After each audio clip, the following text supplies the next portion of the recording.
무념이 무엇인가에 대해서 이렇게 논을 했었습니다. 그러면은 무념이라는 말에 불교에서는 이제 무념의 세계를 얻기 위해서 참선을 합니다. 불교에서는 참선이라고 할 때 사회에서는 명상이라는 말로 비슷하게 사용돼요. 그럼 참선하고 명상하고 어떻게 다른가? 보통 이제 사회에서 명상이라고 할 때는 일체의 생각을 버리고 마음이 고요한 상태. 이걸 이제 보통 명상에 마음이 고요하게 일체의 생각을 버리고 여기서 표현하면은 13페이지에 답하면서 그와 같은 생각은 유념을 버리고 유념이 일체의 생각이에요. 유념. 생각이 있는 것. 일체의 생각을 버리고 무념을 구하는 것이다. 보통 세상에서 명상이라고 하는 것은 유념을 버리고 무념을 구하는 것이에요. 일체의 생각을 버리고 고요해지고 싶은 이런 것이 이제 명상이고, 불교에서 참선은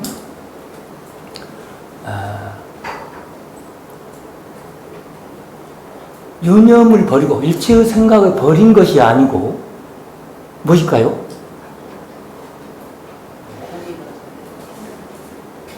공이라는 말이 두 가지로 생각될 수 있잖아. 일체의 생각을 버린다는 것도 공이고, 근데 불교에서의 무념이라고 하는 것은 버린다는 뜻이 사실은 아니고 벗어난다는 뜻이에요. 뭐 벗어나는 거하고 버린 거하고 비슷한 것 같은데, 버린 것은 실체를 인정하는 것이고, 버린다는 것은 이것을 저걸 버려버리는 것이고, 벗어난다는 것은 놔두고 나만 빠져나오는 어떤 이런 느낌도 들 수도 있을 것 같아요. 뭐 비슷비슷한데 이 차이가 엄청난 거요.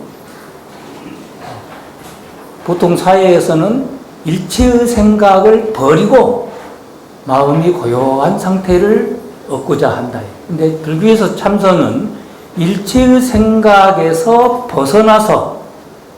벗어나면은 깨어있음이 돼요. 버리는 거하고 벗어난 거하고 차이가, 버리는 것은 깨어있는 게 아니고 이것을 저기 버려버린다. 이리 집착하나 저리 집착하나 마찬가지 이런 상태인데, 불교에서 참선은 벗어난다는 뜻인데 그것이 깨어있다는 뜻이에요. 버려버린 게 아니고 또 험한 것이 생겼네.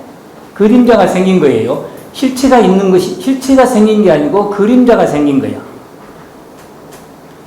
상황에서 생긴 것이기 때문에 그림자예요. 그림자는 실체가 없어요. 그림자를 빗자루로 쓸어 담으려고 해도 안 담아지죠.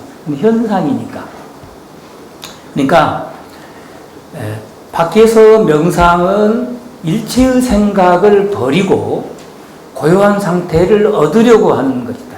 근데 불교에서 이야기하고자 하는 제대로 된 참선이라고 하면은 버리는 것이 아니고 벗어나니까 그대로 놔두고 벗어나서 깨어있다. 벗어나면 또 다른 세계가 있는 게 아니고 맨 관심을 가져야 하는 소중한 인연들이에요. 그러니까 그전에는 집착을 했는데 집착하는 마음에서만 벗어나가지고 이제 부처님 마음으로, 깨어있는 마음으로 본래 진리인 인연은 진리예요. 본래 진리인 인연을 소중하게 이제 다루는 거예요. 다룰 수 있는 힘이 탁 생겨버렸죠. 그래서 불교의 참선과 보통 사회에서 이야기하는 명상하고 차이는 이렇게 큰 차이가 있다. 명상은 여기서 말하는 대로, 지적한 대로 그와 같은 생각은, 앞에서 질문한 사람이 있었죠. 그와 같은 생각은 유념을 버리고 무념을 구하는 것이다. 얼어주거나 뒤어주거나, 유념에 집착하나 무념에 집착하나, 집착은 똑같은, 무념에 집착하기 때문에 도로 유념이 되어버린 거예요. 이런 입장. 그래서 우리가 앞에서 무념이라는 것에서 이야기를 마무리하고 지금 계속 또 이어지는 거예요.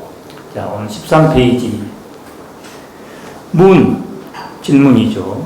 민절하여 의지할 곳이 없고, 13페이지. 민절이란 말은 싹쓸이 쓸어버리는 거예요. 싹쓸이. 민절, 절제가 끊을 전자고, 민자가 없애버릴 민자예요. 싹쓸이 없애버려서, 그러니까 어디에도 집착하지 아니한다는 것은 집착을 약간 버린다는 뜻이 들어있죠. 그런데 이제 질문이에요. 우리가 표현할 때는 어차피 버린다고 하니까 집착 좀 버려라. 업장을 소멸해라. 그러니까 업장도 소멸이 아니고 사실은 업장에서 벗어나는 것이죠. 업장에서 벗어나는 방법은 업장이라고 하는 것도 그림자라는 거예요. 상황에 생긴 것이 업이에요. 인연에 의해서 생기는 게 업이죠. 인연은 어떤 인연들이에요? 눈과 바깥에 눈에 보이는 색들, 귀와 소리. 그래서 안이비설신이 몸의 입장에서는 안이비설신이와 그 대상이 뭐예요? 색성향 미촉법이에요. 이 12가지에서 업이 생겨요. 눈으로 보는 데서 업 생기고, 귀로 듣고 업 생기고, 이렇게 돼요. 보기만 해도 업이 되는 거예요. 네. 그래서 이제 눈으로 보고 하는 건 몸이고, 색, 신구의 삼업이라고 하죠. 몸에서는 이제 안이비설신까지가 몸이고, 의는 이제 그것들을 의지해서 이제 생각이 또 이제 거기에 또 개입되니까, 신, 몸, 구, 입이죠, 이제. 그 다음에 의까지. 신구 삼업이라고 하는데, 구체적으로 나누면은 12가지이죠. 12가지에 의해서 업이 생겨요. 자, 그래서 민절해서 싹 쓸어버리고, 본래 싹 깨끗해서, 공의 입장이죠. 공이 우리의 근본이에요. 공이 된다는 말은 그림자가 허망한 줄 알라는 뜻에서 공이에요. 그래서 이제 그 공을 잘못 받아들이게 되면 이런 소리가 나오는 거예요.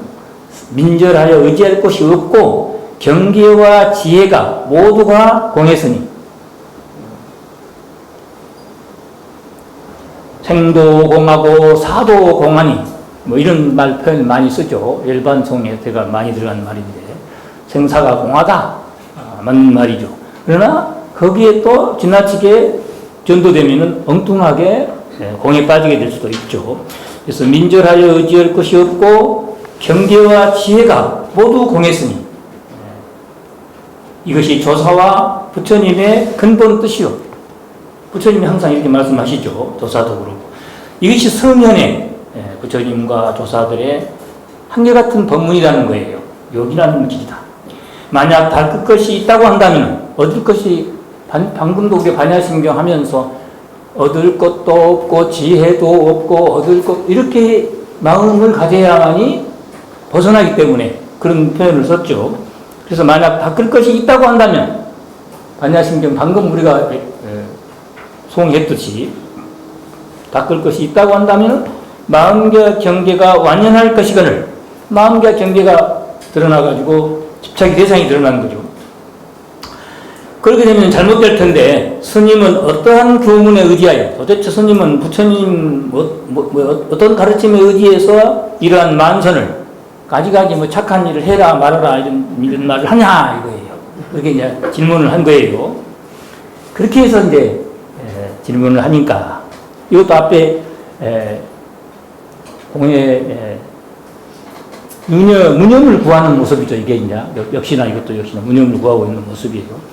그래서 왜 이렇게 무념에 들어가지? 무념을 잘못 이해하는 거죠. 그러니까 아무것도 없는 것이 무념이다. 보통 바깥에서 명상할 때 일체의 생각을 버리고 고요한 상태가 되기를 바란다면은 이런 길하고 똑같겠어요. 뭐 때문에 본래 없는 자리를 찾지 않고 본래 한 물건도 없는데 무엇을 얻으려고 하는가? 이렇게 탁 치는 멋있는 말이 얼마나 시원해요. 신수 스님이 열심히 수행하자 하니까 본래 한 물건도 없는데 하고 딱 육조 스님이 쳐버렸잖아요. 그래서 신수 스님이 자빠져 버렸어요. 그때. 그래서 지금도 그 자손들은 싹 그냥 메달이 없었죠. 그 당시에는 경쟁했는데 축천무가 신수 스님을 얼마나 존경했는지 그 당시에 해능 스님 책에 나올 때 육조당에 책에 나올 때는 뭐 육조 스님이 신수들을 팍 친 걸로 나오는데 둘이 만나지도 않았어요. 그거는 후대에 그 제자들 간의 싸움이었어요, 사실. 근데 이제 그 당시에 그렇게 이제 책에 나오는데 그리고 나이 차이도 엄청나요, 역사적으로 볼 때. 신수대사는 그 당시에 얼마나 훌륭했던지 축천무가 종정의 존경을 맞지 않는 그것도 축천문은 여자이면서 왕까지 됐죠. 황제가 됐잖아요, 사실. 근데 어쨌든 간에 축천문은 어마어마한 사회적으로 또 나라에서고 왕실에서고 여기 이제 엄청난 그 권위와 그 수행력과 그 인품과 이런 따라갈. 그래서 그 제자 쟁쟁했다가 나 후대에 가면 또 어떻게 또 이제 그 집안이 이제 쪼그라졌는가 봐요. 지금 우리들은 다 육조 후손이들이에요. 신수책 후손이 아니고. 근데 약간 신수를 편들 같은 조상을 배반하고 지금 내가. 어쨌든 그래서 그렇게 시원한. 자, 여러분들이 만약에 떠들고 학교 선생님이 수업하려고 교실에 들어왔는데 선생님이 오신지도 모르고 학교 조갈조갈 막 이렇게 그냥 딱 와가지고 다리에 앉으셔가지고 시끄러! 조용해! 막 이렇게 치면요. 지 죽은 듯이, 지 죽은 듯이, 지가 죽어가지고 조용한 것이 아니라 지 죽은 듯이, 지들이 시끌벅적 하다가 고양이가 냥 하면 그냥 쫙! 일제히 그래서 그 지 죽은 듯이. 그때 이제 선생님 들어가지고 팍 하면 선생님 하면 그냥 학생들은 깜짝 봤는데, 근데 이제 시끄러울 때 이렇게 하면은요 엄청난 파괴력이잖아요. 벌레 한 물과 벌레 무일물, 이 말이 무서운 말이야. 부처님의 근본 자리에서 팍 쳐버리니까 싹 쓰러져요. 그래서 벌레 한 물건도 없는데 무슨 닦을 것이 있단 말인가 하고 쳐버리니까 신소가 팍 부르게. 그게 이제 시끌시끌 할 때 조용히 해! 탁 하면 뒤죽은 듯이 쫙. 이게 엄청난 법이죠. 근데 이제 한참 공부하다가 조용해. 열심히 하고 있는데 혼자, 스승이 혼자 조용해! 2번까지는 깜짝 놀리는가 몰라도 3번, 4번 해서 하면 이제 진놈 되버려, 선생님이. 이건 맞는 말이에요. 조용히 하라는. 벌레 한 물건이란 말은 정말 얻을 것도 없다잖아요. 그 말이 맞아요. 얻을 것이 있으면 안 돼. 근데 그거는 본질적인 입장에서 한 말이지, 그걸로 먹고 사는 게 공이 딱 조용히 해가 목적이 아니에요. 공부를 열심히 하는 게 목적이지. 자, 그래서 여기서 지금 질문한 사람은 그 본질에 충실한 사람이에요. 예, 그래서 이제 근데 본질에 충실하다 해가지고 계속 하고 있으면은 이렇게 돼버린다. 그래서 질문한 사람이 이렇게 본래 한 물건도 없는데 도대체 스님은 뭔 그런 잔소리가 많은가, 너줄하게 뭐 이렇게 뭐 만행이니 십성이니 착한 일이니 뭐 이런 소리를 하는가, 본래 한 물건도 없는 그 자리에 탁 쳐버리면은 모든 건 해결되는데, 이렇게 딱 주장을 하니까 거기에 대한 지금 답이에요. 자, 재불열의 일대 시교는 84,000 법문을 이제 재불열의 일대 시교, 일생 동안 했던 84,000 법문이죠. 예로부터 지금까지 그거를 딱 정리해 봤을 때 조물 나눔이 많으나 여러 가지 이제 부처님이 이것은 무슨 제1단계, 2단계 이렇게 느리 나누기도 하고, 이거는 하엄경이다, 이거는 하엄경이다, 이런 종을 이렇게 많이 나눴다는 거예요. 나눔이 많으나 그 대략을 모아보면은 크게 3가지로 압축시킬 수 있다. 3가지 종에서 벗어나지 않는다. 첫째는 상종이고, 그 다음에 둘째는 공종이고, 하나는 상의 입장에서, 현상의 입장에서 업이 모든 것의 근원이다. 이렇게 하면 상종이에요. 업을 제거해라. 부처님도 업을 이야기했었잖아요. 그 다음에가 공종이다. 반야심경이나 금강 이런 입장이 이제 공종의 입장에서 본질을 이렇게 탁, 법실을 드러내기 위해서 본질을 말씀하신 게 공종이고, 셋째는 이제 성종이다. 이제 어떻게 살아야 할 것인가를 이야기하는 부분이 성종이다. 상종인 경우에는 흔히 시를 말하고, 시를 설하고, 공종에는 흔히 비를 말하고, 그래서 금강경이 아니다, 곧 아니다, 또 공하다, 이런 소리들이 다 비를 이야기하는 거죠. 공종은 비를 이야기하고, 성종은 오직 직지만을 논했으니, 직지인심 견성성불의 준말이에요. 직지인심 견성성불. 조계종이 직지인심 견성성불, 조계종이라고 하죠. 직지, 만을 논했으니 직지는 곧바로 조계의 견성성불의 내용과 같다. 이게 지금 중국도 그렇고 한국도 그렇고 다 이 성종의 입장이에요. 성종의 입장. 이 책도 역시 성종의 입장을 드러내기 위해서 직지의 자손들이 좋다. 직지의 자손들. 요즘 직지의 견성은 논하지 않고 정종을 바른 그 종기를 알지 못해. 정종을 알지 못해. 대부분 시비에 집착하여 앞에 이제 상종은 시를 설하고 공종은 비를 설했잖아요. 시비에 집착하여 어지럽게 다투나니 이러한 것은 모두 조사와 부처님의 바른 뜻을 알지 못하고 말만 따르기 때문이다. 임시로 조용히 하라는 말을 임시로 한 것이지 시끄러! 가만히 있으라. 그때 잠깐 동안 깜짝 놀라 가만히 있는데 그 가만히 있는 것이 진리인 줄 알아. 책 보는 것이 진리지. 책 보는 것이 진리고 시험 잘 보는 것이 진리지.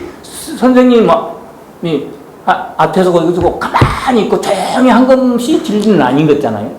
근데 떠드는 거에 대해서 조용히 하라고 했지. 조용히 하고 있는 것이 가만히 입도 떠쩍 안 하고 눈도 깜빡 안 하고 조용히 있는 것이 진리는 아니에요. 그래서 말만 따르면 이제 시끄러운 그 말만 따르면 이제 그런 이제 우를 범할 수가 있겠죠. 자, 그래서 이러한 것은 모두가 다 조사와 부처님의 바른 뜻을 알지 못하고 그때 상황에서 한 말인데 그거에 빠져버렸다. 이게. 부처님 가르침 속에서 혹시를 설하신 것은 무슨 뜻이냐?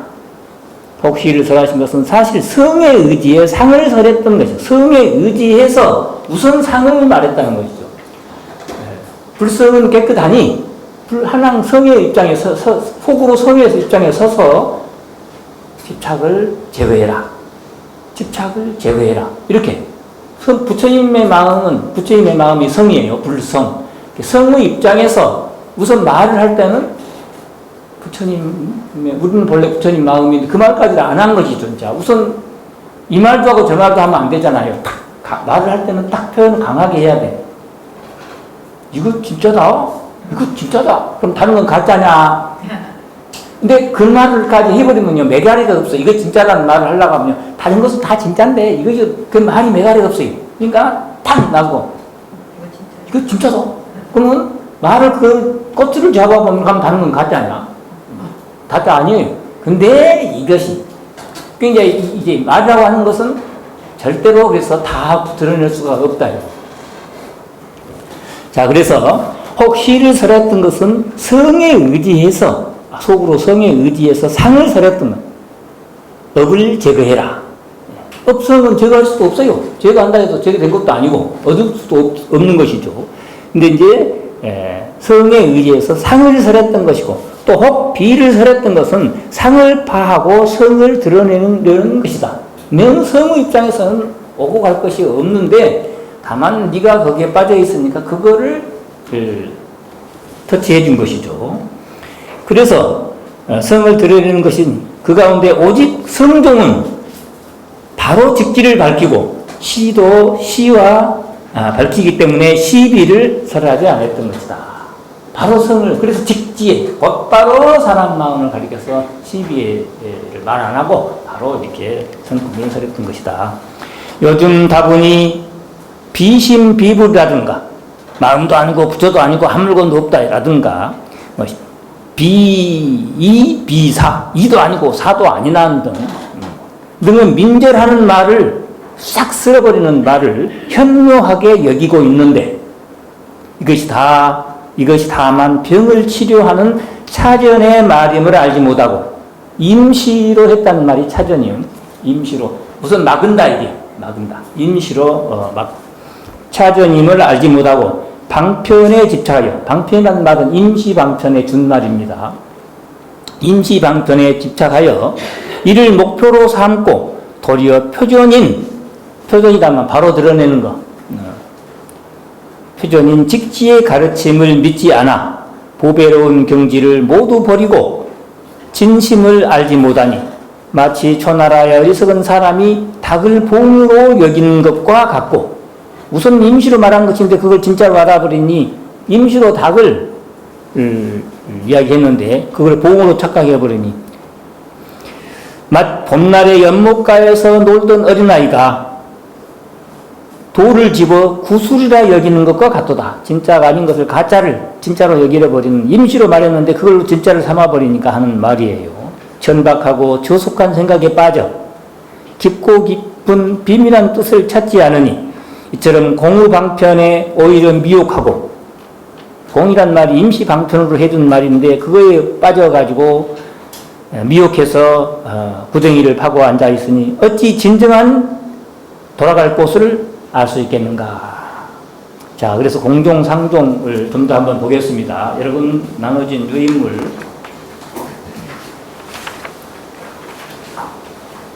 상종교파.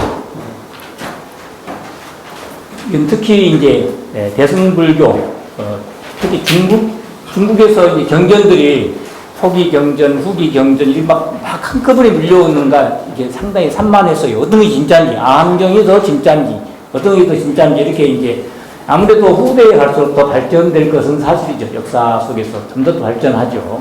근데 그게 인도에서는 발전한 단계 정도 이렇게 있는데, 중국에 올 때는 그게 한꺼번에 오니까, 이게 이제, 그래서 이제 서로 이것이 좋다고, 저것이 좋다고, 그러나 이제 암경이 먼저 생겼기 때문에, 화엄경이라든가 이런 경전은 뒤에 생겼기 때문에 좀 더 이제 발전되고 그때 중국 상황에 더 아무래도 좀 더 가깝게 중국으로 왔을 때는 그래서 이제 암경은 상종, 반야부 경전은 공종, 화엄경, 법화경은 성종 이런 입장이 조금 됩니다. 그래서 이제 법화경, 화엄경의 입장에서 이제 또 선종도맹 법화나 화엄처럼 이제 세 번째 성종에 속해요. 그래서 이제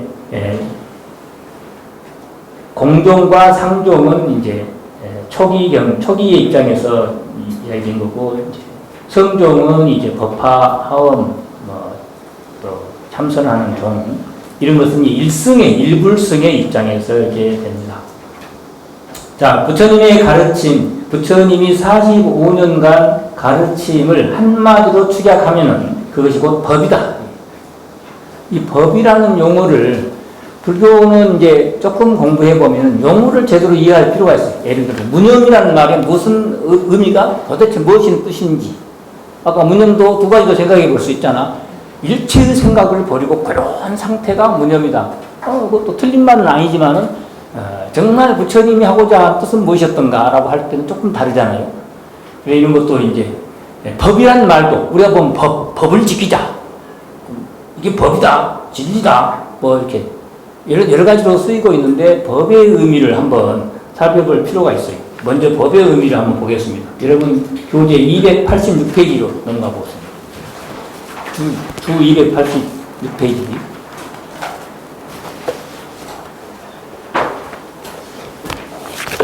이런 기회에 불교에서 이야기하는, 불교에서는 거룩한 가르침에 기유합니다 할 때 법은 또 어떤, 이제 법의 여러 가지, 불교에서는 법이라는 말이 여러 가지로 쓰여요. 268페이지.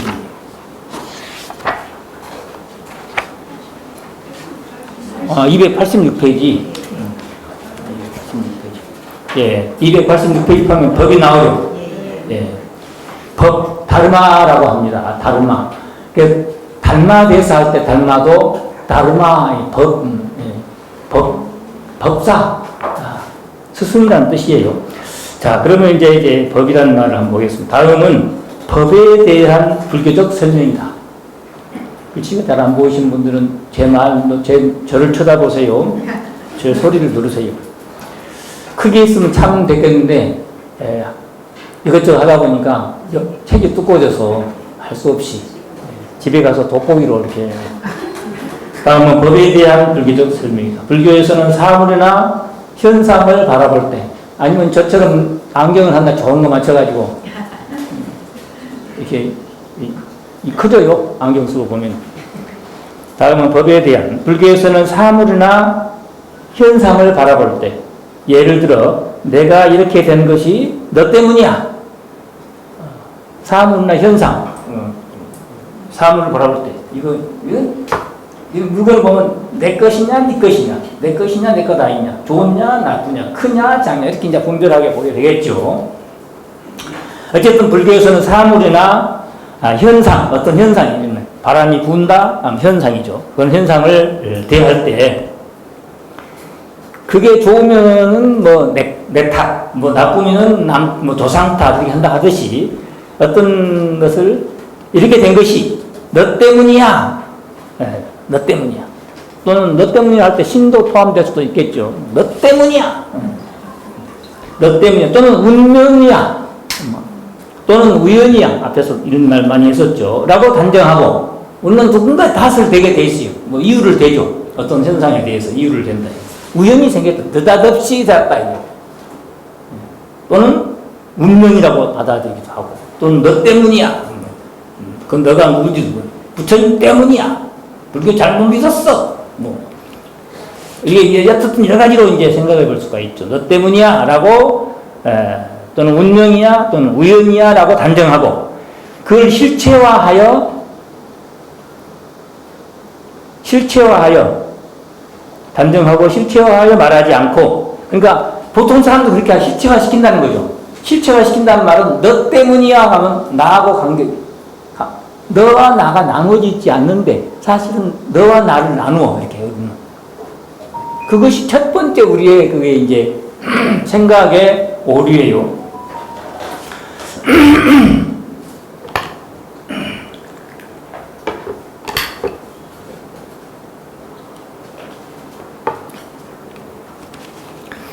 그래서 이렇게 불교에서는 그런 걸 반대한다는 거예요. 그렇게 딱 실체화 시킨 것이 아니고 모든 인연관계, 영의적 관계로 보니까 너 때문만이 아니죠. 너와 나, 우리가 같이 이렇게 만들어가는 모든 것이 인연이지 너 때문이야 이렇게 하면 그건 인연이 아닌 거예요. 너 때문이야. 너가 따로 불교의 인연이란 말은 전체를 하나로 보려는 것이 너 때문만이 아니죠. 근데 이제 실체화 시켜버리면 너 때문이야 또는 운명이야 이런 사고들이 다 실체화 시키는 공이 아닌 유에 빠져 있는 이런 사고죠. 그렇게 해서 실체화하여 말하지 않고 불교에서는 모든 것은 인연에 의해 생기고 멸한다. 생멸이 인연에 의해서 생긴다라고 공의 입장에서 보고 있다. 불교에서의 이 법이라는 용어가 다른 사람 밖에서 생각하는 것 좀 다른 걸 이야기해도 그래요. 보고 있다. 즉 모든 것은 신이 만든다는가 라고 한다든가 또는 운명으로 정해졌다 또는 우연일 뿐이다 라고 하지 않고 모든 일과 현상, 즉 법은 모든 일과 현상이 법이에요. 법은 여러 가지 인연이 모여서 함께 이루어진 것으로 본다. 이와 같이 모든 것은 인연 안에서 서로서로가 인이 되고 서로서로가 연이 되어 조화와 질서를 유지하면서 사람의 마음은 생주이멸하고 우리 우주는 성주 개공하고 있는데 이때 인과 연 또는 과를 존재로서 또는 언어로 존재로서 이렇게 그것을 임시 실체화죠. 그러니까 임시로 이렇게 할 때 표현할 때 법이라고 한다. 불교에서 법이라는 의미는 임시로 그래서 그것을 존재로서 어떤 하나의 설명을 하기 위해서 예를 들면 무지개 꼬마한테요 어린애한테 지금 이제 커가지고 이제 걸음마 막 해가지고 조금 이제 유치원 정도 다니려고 할 때 이제 잘 밖에 잘 안 나왔잖아. 이제 근데 엄마 따라서 이제 나왔어. 아빠 따라서 엄마 따라서 이렇게 나왔어요. 나와가지고 무지개 쫙 섰네. 그 어린이는 처음 본 거야. 너무 신기해. 하늘아래 오색 찬란한 쫙 모색이 무지개 7색이죠. 쫙 뻗치니까 꼬마가 와 하니까 저게 뭐냐 몰라요. 아니 눈으로 직접 보고 증바까지 좋아해놓고는 저게 뭐냐 몰라요.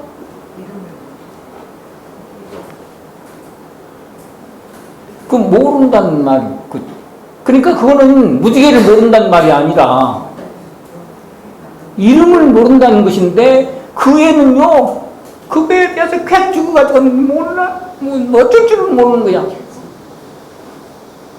저거 무지개란다. 그 다음에는 저 뭐야? 무지개! 알아요! 뭐 이름 하나 가지고 그렇게 기고만장, 그 모를 때는 그렇게 기가 듣고, 뭐요? 눈이 없어, 귀가 없어, 눈으로 눈이 없는 사람은 모르니까 몰라서 하는데, 눈을 봐놓고는 몰라요. 이제 알아요. 뭘 그렇게 크게. 이게, 그때 무지개, 이게 법이에요, 이제. 하나 이름만 탁 시키는 거예요. 자, 다시 보겠습니다. 어떤 인과 연 또는 과로서 이렇게 생겨나는 것, 그걸 표현할 때, 언어로서 설명할 때 이를 법이라고 한다. 현으로 설명된 무지개는 그냥 무지개라는 법이에요. 하나의 존재. 이때 법이란 산스크리트 다르마의 번역으로 다르마, 진리란 뜻이에요. 법이란 말이 꼭 진리만도 아니고 여러 가지 뜻이 그걸 지금 이야기하려고 그래요. 번역하여, 다르마를 번역하면은 유지하다. 이제 유지되는 거예요. 이따가 없어져 버리는, 필요 없어지는 게 아니라 한 번 딱 정해지면요, 그게 이제 유지되는 거예요. 무지개. 앞으로 1000년이 지나도 저것은 무지개가 되는 거예요. 쫙 쓰면. 한 번 누가 해놓으면요, 계속 그거는 이제 유지되는 거예요, 이제. 이게 법이에요. 그냥 있다가 오늘 무지개라 했다, 내일은 다른 걸로 해보고 이런 건 법이 아니에요. 한 번 딱 정해지면 유지되는 거예요, 이게. 만들어질 때 그렇게 허망 없이 만들어져요. 오늘부터 우리 바꿔볼까요? 무지개를 다른 걸로? 아지개로 해보고. 저거 아지개 계속 우리가 힘이 세지면요, 이제 무지개 아니고 아지개가 되는 거요.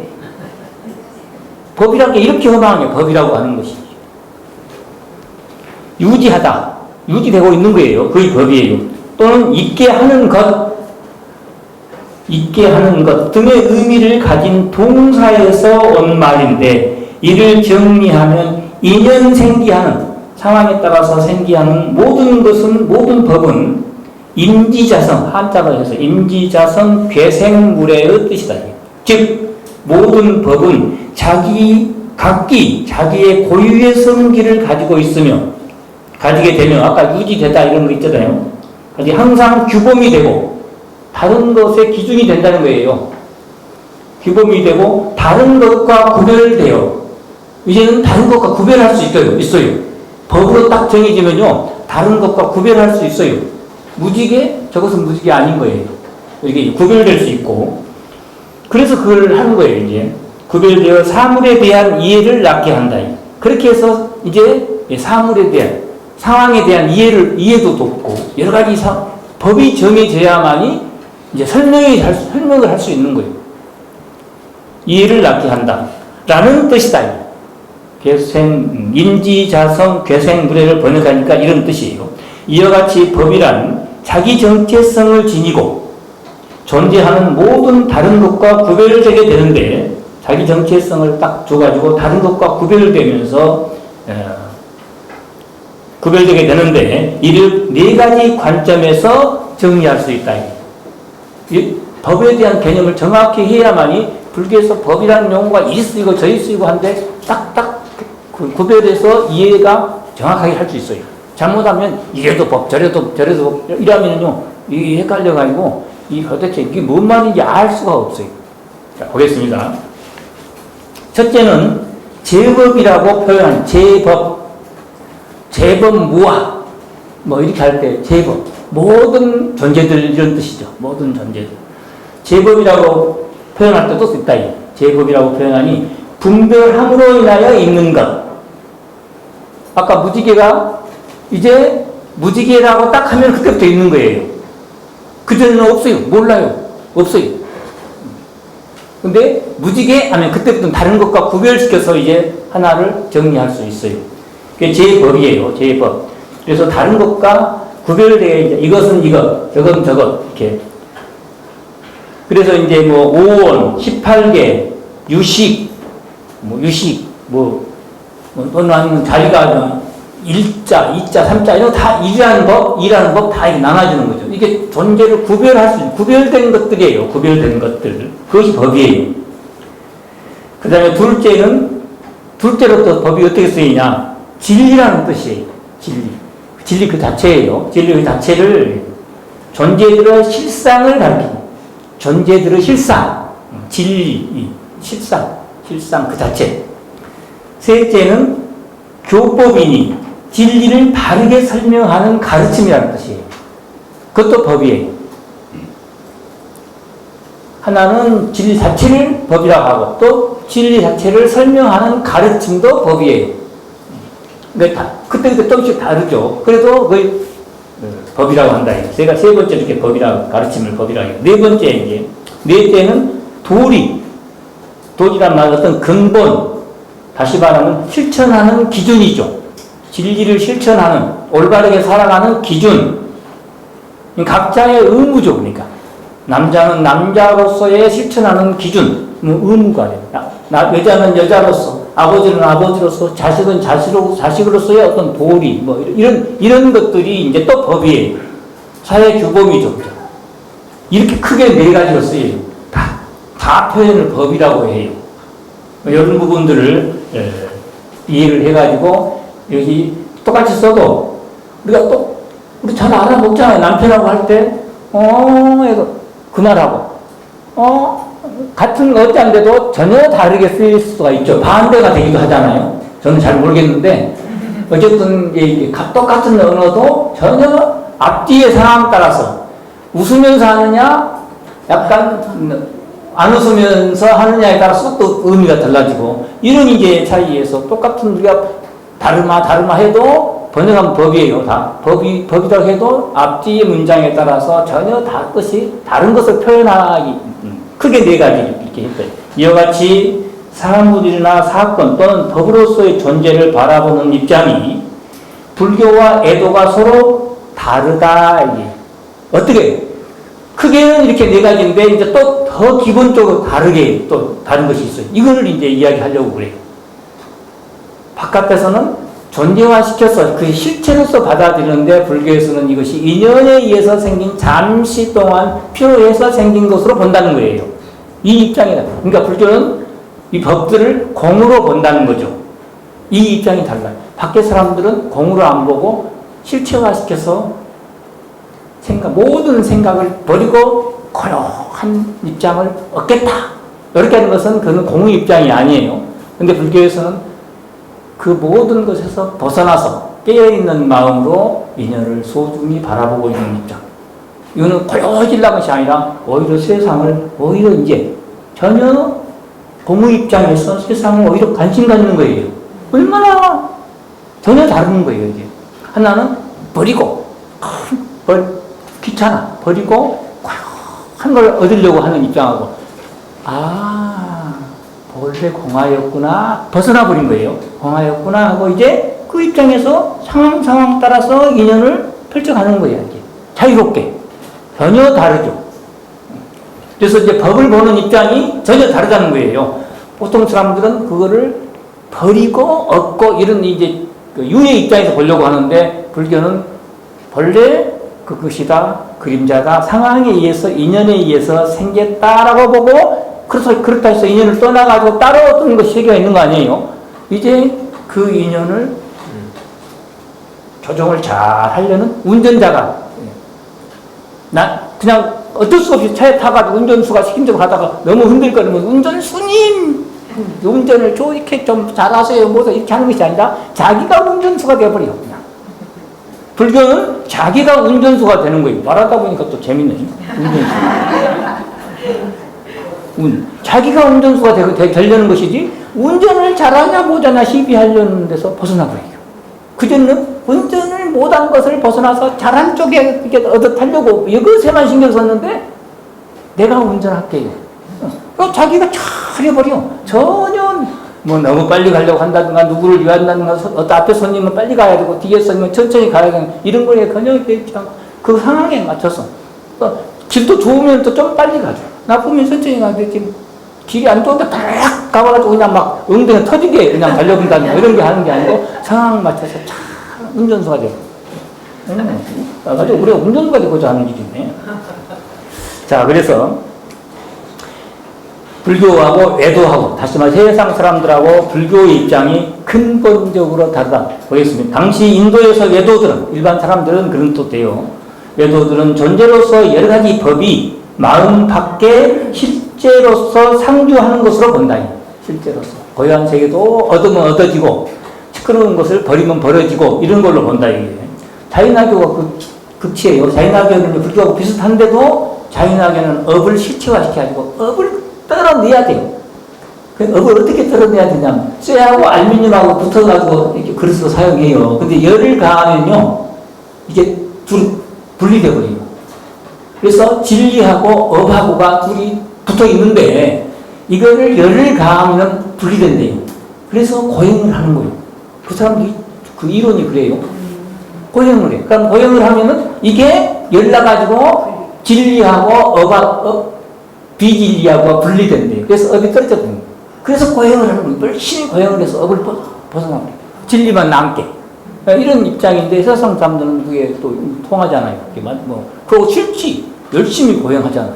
정말 상상을 초월하게. 자, 그래서 이렇게 마음 밖에라는 말은 실체화시키는 마음 안에서라는 말은 무슨 게 마음이구나. 상황에 따라서 생각을 어떤 게 하냐에 따라서 기분이 좋기도 하고 나쁘기도 하고. 근데 기분 좋은 상태와 기분 나쁜 상태가 실체할 수 있어가지고 기분 나쁜 것은 버려버리고 기분 좋은 것은 하나라도 더 많이 모으고 이런 입장이 이제 보통 사람들의 외도 내지는 보통 사람들이 가지고 있는 사고죠. 그 마음 밖에 실제로서 상주하는 것으로 본다. 따라서 외도들은 업도 또한 실제하는 것으로 보기 때문에 반드시 끊어 없애야 하고 열반이나 지혜 등은 반드시 객관적으로 성취되는 것이라고 주장한다.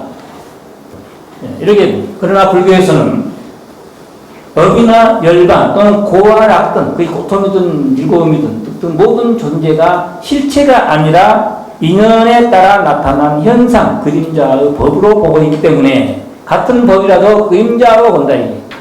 그러나 인연을 떠나가 따보고 실체가 있다면 아니에도 그것이 그대로 인연 진리예요. 그 보는 입장이 그런 입장이에요.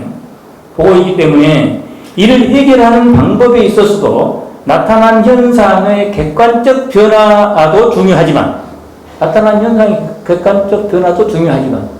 그건 아주 무시한 건 아니에요. 변화도 중요하지만 수행의 입장에서 주관적 마음의 변화에 그 의미를 더 두고 있으며 그러므로 먼저 변화해야 하는 것은 외부 세계가 아니라 우선 자기 자신이라고 주장하게 되는 것이다.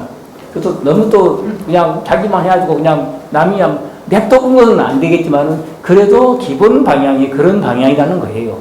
우리도 열심히 저기 나타나면 싸워야지 그래서 그 예쁜 임진을 할 때 승경이 조직됐어요. 스님들이 전쟁에 나가 싸웠어요. 부처님 계율에서 보면 있을 수 없는 일인데, 그러나 그 싸우더라도 근원적으로는 우리가 다 우리 중생의 업이 그랬다. 그 적을 그 묘한 쪽 저는 그런 게 아니고 다 같은 책임으로 우리 모두 다 업이 이렇게 되어가지고 쫓아오는구나. 그리고 현실적으로는 우리 지금 자기 동포들이 다 죽어가는데 냅두고 그냥 참선만 하고 앉아 있으면 될 일이 아니기 때문에 그때 승등이 쌓여. 그래도 또 한편은 불교 입장에 교리에 볼 때 어긋났기 때문에 그렇게 그걸 칭찬하지는 않아요. 불교 안에서. 그러나 그 상황에서는 어쩔 수가 없었다. 그래서 또 그 상황을 이해하기는 하죠. 그런 입장. 아함경에서는 연기법에 대해서 다음과 같이 설명하고 있다. 이것이 있으므로 저것이 있고 이것이 생김으로 저것이 생긴다. 이것이 없으므로 저것이 없고 이것이 사라짐으로 저것도 사라진다라고 어떠한 일이 있으면 반드시 그러한 일이 있기 위한 조건이 있다는 뜻이다. 부처님은 이러한 연기법을 깨달으신 것이니 이러한 원칙은 확고무소하다는 뜻에서 법인이라고 그래서 무생법인 등등 이런 법인이라는 말을 많이 사용하죠. 후세에는 부처님이 깨달으신 설명하겠습니다. 그래서 이 법이라는 개념을 우리가 이렇게 확실히 이해할 필요가 있다. 자, 그럼 다시 상종과 이야기 보겠습니다. 그래서 부처님께서 45년간 가르침을 한마디로 축약하면 그것은 법이다. 연기법이에요. 다시 말하면 법이다라서는 인연법이라는 거예요. 인연을 깨달으신 거예요. 인연. 그래서 인연의 세 가지 연기, 엄연기, 두 번째 공연기. 공연기가 진리예요. 엄연기도 진리지만 공연기도 진리. 아까 말씀에서 모든 건 인연이기 때문에 그 공의 입장에서 본다는 거예요. 이게 빠지면 안 돼요. 불교에서. 한 물건도 없다라는 것이 공연기 입장에서 철저하게 공연기 입장에서 하시는 말씀들이에요. 그거 잘못된 게 하나도 아니에요. 올바른 말씀인데 다만 그거는 아까 상종과 공종 결과적으로는 그런 입장에서 어떻게 살아야 하냐를 이야기한 게 성종의 입장이라는 거예요. 자, 법인이 부처님의 45년간 가르침을 한마디로 축약하면 그것은 법인이 곧 실상을 깨닫고 인연을 소중히 하라는 연기법의 가르침이다. 따라서 이후 불교 역사 2600년은 법이란 무엇인가를 규명하고 실천하는 것이었다고 할 수 있다. 법에 대한 이해가 이렇게 중요한 거예요. 이리하여 부처님의 일대 시교를 어떻게 규명하고 구분할 것인가를 두고 중국에는 무려 13개 종파가 형성되었다. 지금 생겼다 없어진 종파들이 수없이 많아요. 우리 한국에도 원효종, 원효스님을 중심으로 원종, 하원종, 법화종, 원종, 천태종, 수없이 많은데 지금은 이제 조계종 하나 남은 통불교라고 하죠, 지금은. 통불교가 좋은 점도 있지만 또 각각 또 깊이 있게 발전하는 데는 또 장애가 될 수도 있어요. 어쨌든 지금은 싹 합쳐가지고 통불교. 조선시대까지만 해도 선교 양종이 또 있었대요. 근데 지금은 이제 그것도 또 합해져가지고 통불교가 됐어요. 아주 잘 됐죠. 모르겠어요. 자, 그래서 통불교. 근데 또 이렇게 또 좀 나눠보면은 이렇게 크게 이제 세 가지가 있다는 거죠. 13대 종파가 형성돼 여러 종파가 있었으나 그 대략을 정리하면은 상종, 공종, 성종으로 나눌 수도 있다. 만성 동기집 원수 12 제1 영면연수 스님은 지금 여기를 이야기하는 거예요. 부처님의 가르침 속에서 상종이 시를 설한 것은 사실 성의 의지에 상을 설했던 것이고 성의 의지의 상을, 뭔 상을? 업장을 이야기해요. 업장을 섬유하려고. 가지가지 우리를 피곤하게 하고 이런 것들이 다 업에 의해서 우리 이 세상을 힘들게 하는 이런 것들이 다 업에 의해서 전쟁도 일으키고 다 업에 의해서 평생들의 업에 의해서 일어난다. 그 업을 우리가 잘 닦아야 된다. 이런 이야기가 상종이에요. 그래서 사실 성의 의지에 상을 설했던 것이 공종에서 시를 설했던 것은 상을 파하고 성을 드러내려는 것이니 그 가운데 오직 성종은 바로 직지를 밝히고 있기 때문에 시와 비를 설하지 않았던 것이다 라고 이렇게 정의했죠. 이때 상종은 아함과 유식 등 번뇌의 제거를 주장하는 가르침, 공종은 반야, 중간, 성실론 등 성품의 청정을 강조한 가르침. 그 다음에 성종은 법화, 화엄, 선종 등 열애의 행을 강조한 가르침이라고 정의할 수가 있다. 자, 상종은 시라 칭했는데 이들은 어부 제거, 즉 번뇌에서 벗어나려면 번뇌를 잘 알아야 한다라고 주장한다. 그래서 유식이 우리 심리를 잘 설명해 놨어요. 세상에서도 유식을 아주 소중히 생각해가지고 심리학자 이런 사람들이 불교 유식을 공부하려고 노력해요. 심리학을 하려고 보면 불교 유식 하는 게 아주 도움이 된대요. 어떻게나 잘 밝혀놨던지. 이제 상종이죠. 번뇌가 바로 이런 거예요. 결국 그 최종 귀착기는 번뇌는 공한 것이다 라는 말을 하기 위해서 번뇌를 잘 알아야 되기 때문에 공하다가 무조건 공하다가 하면 안 되잖아요. 이론을 잘 펼쳐놓은 거예요.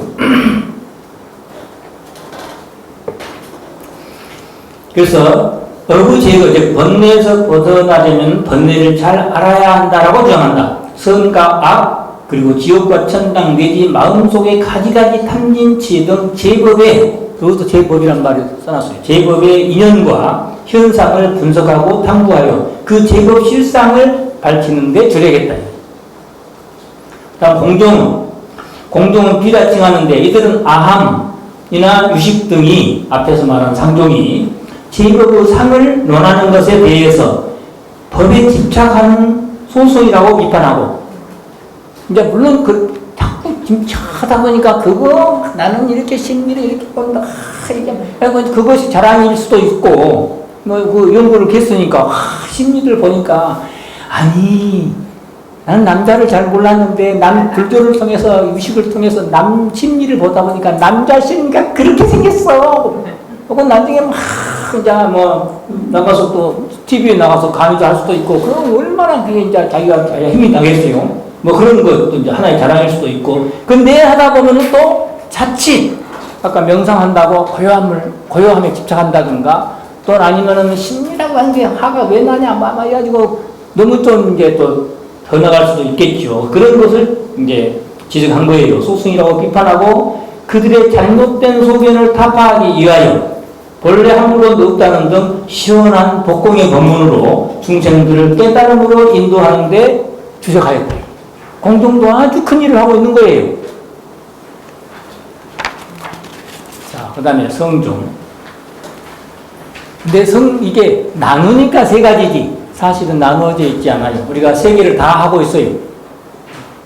성종은 앞에 상종과 공종, 또 이와 사가 서로 대립하며 시비만 일삼고 있으므로, 이것도 하나의 이제 단체가 되고 하나의 조직이 이루어지고 나면 이제 서로 자기가 옳다고 시비만 일삼고 있으므로 이를 뛰어넘고 또 해통시키기 위하여 색을 부정하고 공이 따로 있는 것이 아니라,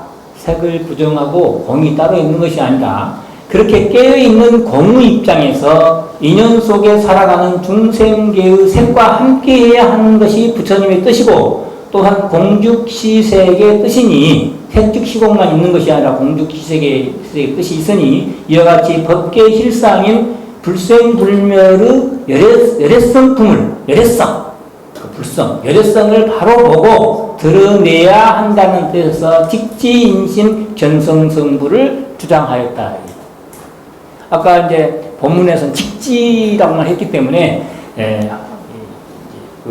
자세히 상종이란 마치 하나의 산을 두고도 저쪽에서 본 사람은 서산이라고 하고 또 이쪽에서 본 사람은 동산이라고 한다.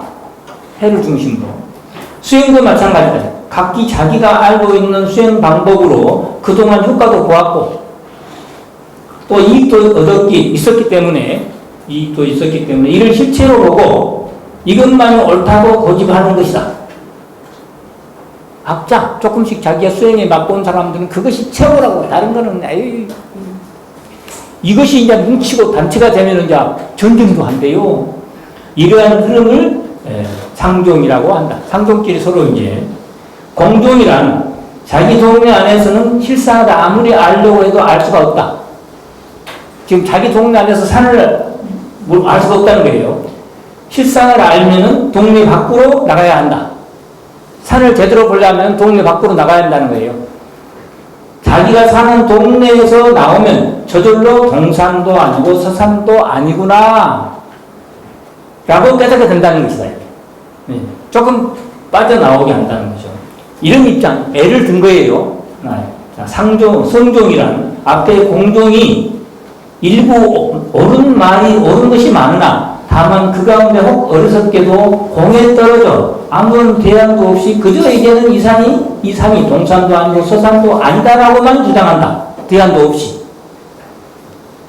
이처럼 비동비서, 동도 아니고 서도 아니다에 또 다른 허상을 만들고 이를 고집하니 그것도 아니라는 것이다. 따라서 성종의 입장은 비동비서라는 또 다른 산에도 머물지 말고 그 깨달음을 통해서 이 산을 더욱 잘 가꾸고 주변을 챙기면서 아름답게 잘 살자는 것이다.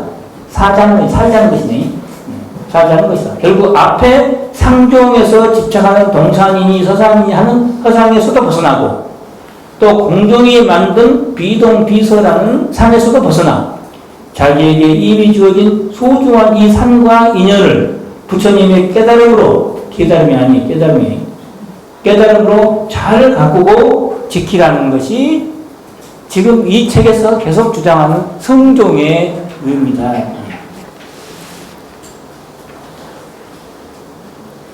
자, 그러면 여기까지 해서 이제 다시 14페이지 한 단락이 끝나고 만행을 일으키는 이유 질문이 그래요. 어찌 진여를 따르지 않고 우리 본래 청정한 진여를 따르지 않고 따로 만행을 권하느냐라고 하는 그 질문이 안에 내용이에요.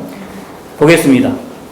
제불열애의 삼승교전에는 오직 일미의 해탈 법문만이 있거늘, 그것이 진리거늘, 해탈 법문만이 진실이거늘 어째 세간의 생멸 연기를 장황하게 설하고 있는가? 헤아리면 곧 잃게 되리니, 자꾸 분별해서 하면 잃게 되리니 진여를 따르지 않게 되고 생각을 일으키면 곧 어긋나리니 법체에서 멀어지기 때문이다. 비슷한 질문인데 조금 말을 좀 바꿔서 질문을 했어요. 또 거기에 대한 답이에요. 15페이지 답. 오직 일미만을 강조한다면, 오직 일미가 뭐예요? 한 물건도 없다라는 그런 일미 청격.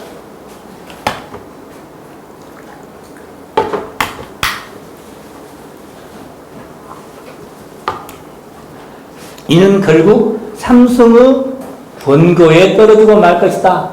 저 삼승 또는 이승, 소승 이런 데 떨어지는 또 다른 집착에 떨어진단 말. 공동에 떨어지든지 상동에 떨어지든지 어느 한 거에 일미만을 강조하게 되면 또 다른 상에 떨어지고 만다. 사실 이치로 말한다면 일미는 말할 것도 없고 일미도 또 다른 상이니까 일체의 인연이 어떤 것을 말해도 다 허물이 될 것이니 지금 이 톡을 통해 밝히려고 한 것은 오직 원종의 뜻임을 밝히고자 한다. 여기서 하고자 하는 것은 원종의 뜻이다. 원종이 여기서 성종의 뜻이라는 거죠. 공종, 상종이 아닌 성종의 뜻, 원종. 여기 앞에 주 20번을 한번 보겠습니다. 원종의 뜻이다. 밑에 주 있죠.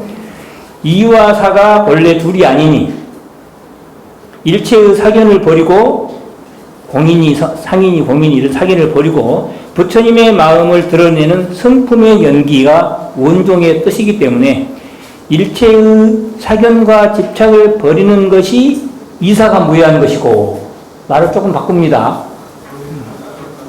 이를 따른 것이로만 하지 말고 이사가 무해한 것이고, 예. 일체의 사견과 집착을 버리는 것이 이사가 무해한 것이고, 그렇게 청정한 진여의 마음으로 인연을 소중히 하는 것이 사사에 원수하는 것이다. 사를 따른 것이다. 좀 더 사사에, 사가 두 못하죠.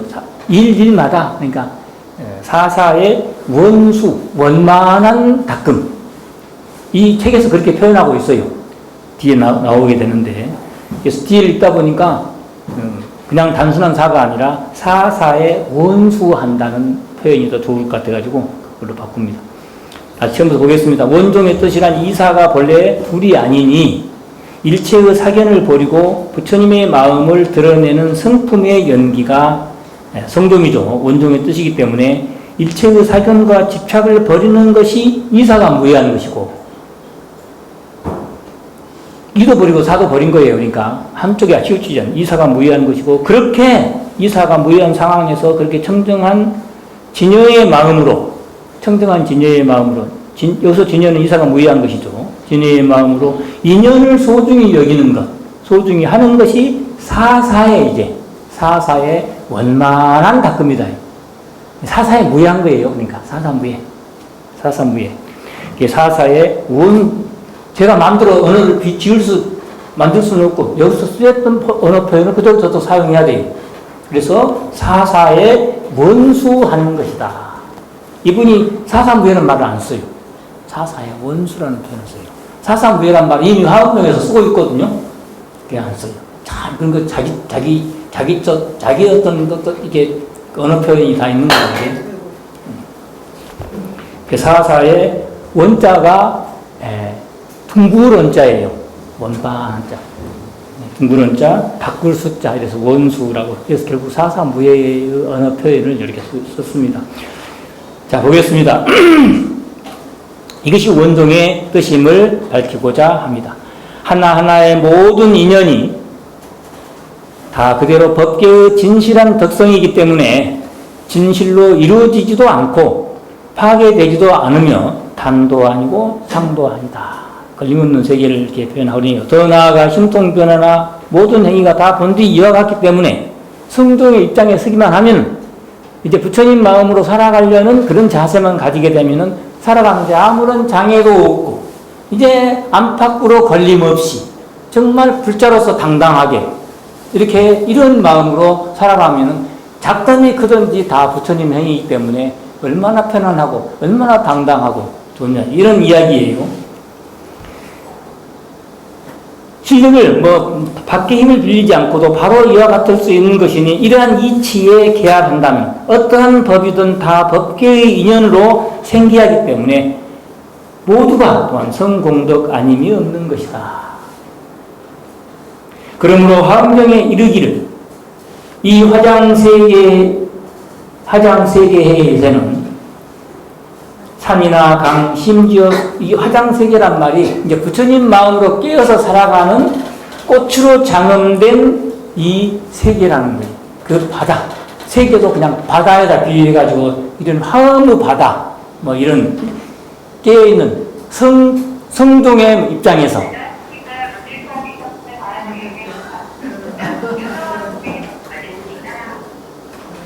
괜찮아요. 괜찮아. 그래서 화장장엄세계에서는 산이나 강, 심지어 숯불이나 먼지, 털 등 그 어느 것을 막론하고 낱낱이 다 그대로 진여법계이기에 무변 공덕을 갖추지 않음이 없다라고 설했던 것이다. 혹시 질문이 있어요? 질문 하나씩 갖고 올 수도 있다겠잖아요. 자, 여기 이제 15페이지 또 한 달라지 넘어갑니다. 입지 발언. 이제 이사가 무해한 그런 입장에서 이제 원만한 수행을 하는 발심 수행의 방법으로 우리도 기신론 또 배웠는데 기신론의 신성치 발심이 있었어요. 기신론의 신성치 발심.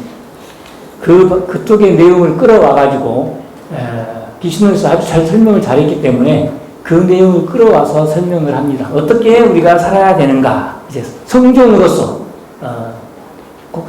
상종과 공종의 이치를 다 걸림없이 소화한 상태에서 이제 부처님 마음으로 어떻게 살아가느냐 할 때 기신론의 신성지 발심 편에서 이야기하고 있는 그 내용을 끌어와가지고 아주 시원하게 또 이렇게 밝히고 있습니다. 근데 먼저 금강경 이야기를 끌어와요. 이 금강경이 또 모든 경전의 기준이에요. 그래서 조계종에서 소중히 생각하고 있잖아요. 이제 금강경은 어떤 상종과 공종과 성종이라고 하면은 성종의 의미를 포함하고 있으면서도 약간 공종의 의미를 강조하고 있죠. 그러나 거기에 성종이 없는 건 아니에요. 그런데 공종의 입장을 또 이게 표현을 많이 하고 있어요. 그게 우리의 근본이기 때문에, 본 자리가 드러내야 되기 때문에. 그래서 금강경 제30 일합 이상분이라고 있습니다. 제31분까지 있는데 금강경이 32분으로 나눠져 있는데 제30분에 일합 이상분 265페이지를 한번 가보겠습니다. 여기서 또 엉뚱하게 금강경 공부를 또 하게. 막 금강경 했다, 기신론 했다, 법화경 했다, 화엄경 했다. 이게 이제 어려움 같은데 또 우리가 배웠기 때문에 한번 점검하는 거예요. 265페이지.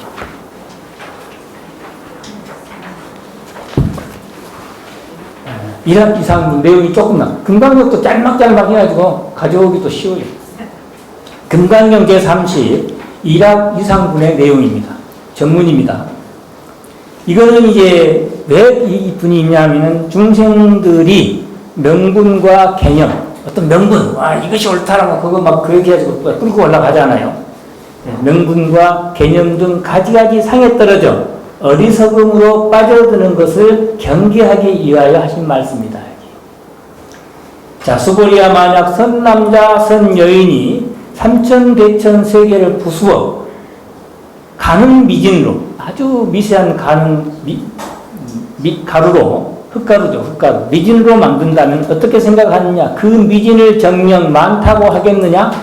매우 많다고 하겠습니다. 세존이시여. 왜냐하면 보통 이와 같은 수많은 미진에 대해 실로 있는 것이다 라고 보통 생각하지만, 그러나 부처님은 이러한 수많은 미진에 대해 실로 있다라는 생각을 하지 않으시니, 왜냐하면 부처님께서는 비록 수많은 미진을 말씀하시지만 미진은 있는 것이 아니요 설명하자니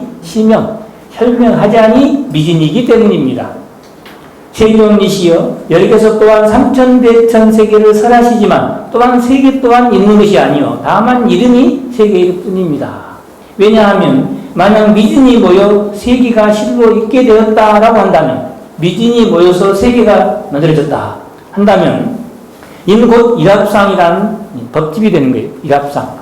합쳐져가지고 하나가 되었다 라는 상에 머문 것이 됩니다. 그러나 여기서 비록 합쳐져 하나가 된 것, 즉 일합상을 설하셨지만 합해져 하나가 된 일합상이라 하는 것은 있는 것이 아니요 다만 이름이 일합상일 뿐입니다.